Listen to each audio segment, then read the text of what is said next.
మండల కేంద్రంలో బ్రిడ్జి సమస్య ప్రధాన సమస్యగా మారింది.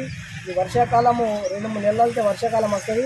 మొన్న కేటీఆర్ గారు వచ్చి మేము ధర్నా చేస్తాని పట్టించుకోకపోతే ఎవరు పట్టించుకుంటారని ఇండియా ప్రజా బంధు పార్టీ తరఫున మేము డిమాండ్ చేయడం జరుగుతుంది.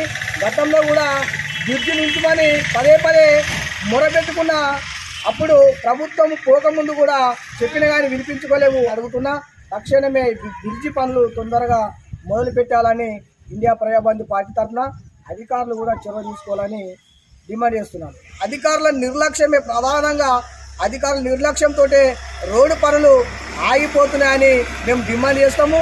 ఇప్పుడున్నటువంటి కాంగ్రెస్ పార్టీ కూడా దీని మీద తక్షణమే చొరవ తీసుకొని ముఖ్యమంత్రి రేవంత్ రెడ్డి గారు అధికారులకు R&B అధికారులకు ఆదేశాలు జారీ చేసి తక్షణమే పనులు చేపట్టవలసిన బాధ్యత ఎంతైనా ఉందని తొందరనే పనులు చేపట్టాలని డిమాండ్ చేస్తున్నాను. జై భీమ్.